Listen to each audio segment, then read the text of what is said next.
আসসালামু আলাইকুম প্রিয় ফুটবল ফ্যান্স।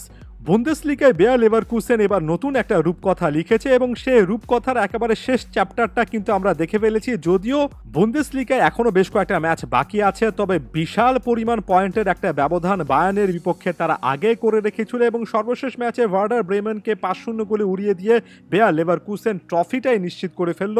হ্যাট্রিক করে রীতিমতো আলো ছড়িয়েছেন এ সিজনে এ দলটার অন্যতম সেরা পারফরম্যান্স ফ্লোরিয়ান ভির্টস। বাকিরাও বড় বড় মতো দুর্দান্ত পারফর্ম করেছেন, আর এর মাধ্যমে বুন্দেসলিগায় এবার 29টা ম্যাচে 25টা জয় এবং 4 ড্র, অর্থাৎ কোনো পরাজয়ে কিন্তু আসলে দেখতে হয়নি জাভি অ্যালোনসোর এ দলটাকে। জাভি অ্যালোনসো 79 পয়েন্ট অর্জন করে 29 ম্যাচ থেকে পসিবল 87 পয়েন্টের মধ্যে 79 পয়েন্ট অর্জন করে দেখিয়ে দিলেন যে আসলে কোচিং মাস্টার ক্লাস কাকে বলে। বেয়ার লেভারকুসেনের এবারের এই শিরোপাটা শুধুমাত্র জার্মান সাম্রাজ্যে বায়ার্নের দুর্গটা যে ধসিয়ে দেওয়ার জন্য মনে থাকবে এটার জন্য নয়, একই সঙ্গে এই ট্রফিটা ফুটবল ভক্তরা অনেক দিন ধরে মনে রাখবেন একজন জাভি অ্যালোনসোর কোচিং মাস্টার ক্লাস, তার দর্শনের জন্য, যিনি কিনা ভবিষ্যতে ইউরোপে আসছেন, রিয়াল মাদ্রিদ কিংবা যে কোনো একটা ক্লাবে যখন আসবেন তখন হয়তোবা জাভি অ্যালোনসোকে আমরা আরও কাছ থেকে দেখতে পারবো। তবে জার্মানিতে অলরেডি যে জিনিসটা করেছেন, বেয়ার লেভারকুসেনকে যেভাবে ট্রফিটা জিতিয়েছেন, বারবার হ্যাটস অফ যদি অ্যালোনসোর প্রতি বলি তাহলেও কিন্তু কম হয়ে যাবে।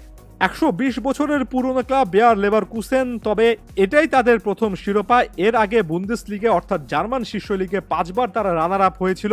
গত 11 বছর ধরে যারা চ্যাম্পিয়ন হয়ে আসছিল সে বায়ার্ন মিউনিকের আধিপত্য গুড়িয়ে দিয়েছে বেয়ার লেভারকুসেন। সত্যিকার অর্থে তারা দেখিয়েছে একটা টিম স্পিরিট কাকে বলে, একটা দল হিসেবে খেললে যে কোনো মধ্যম সারি দলও হুট করে অসাধারণ একটা দলে পরিণত হতে পারে। এ দলটার মূল মন্ত্র একটাই, টিম স্পিরিট, একে অপরের উপর নির্ভর করে খেলা, একে অপরের ভালো মন্দ সকল সাইডটার সঙ্গে খুব ভালোভাবে অ্যাডজাস্ট করে যাওয়া।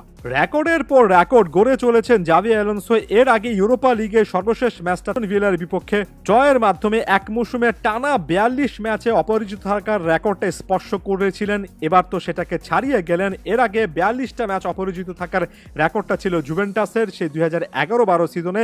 বুন্দেসলিগা টানা 29 ম্যাচে অপরাজিত থাকারও একটা রেকর্ড গড়ল বেয়ার লেভারকুসেন, যেটা এর আগে 2015-16 মৌসুমে বায়ার্ন মিউনিক করেছিল, যে সময় পেপ গার্দিওলা কোচ ছিলেন। অর্থাৎ কোচ হিসেবে 2015-16 সালে বা বলা উচিত মৌসুমে পেপ গার্দিওলা যে অনন্য অসাধারণ একটা কৃতিত্ব গড়েছিলেন, 28টা ম্যাচ অপরাজিত রেখেছিলেন বায়ার্নকে, সেটাও ছাপিয়ে গেলেন জাভি অ্যালোনসো।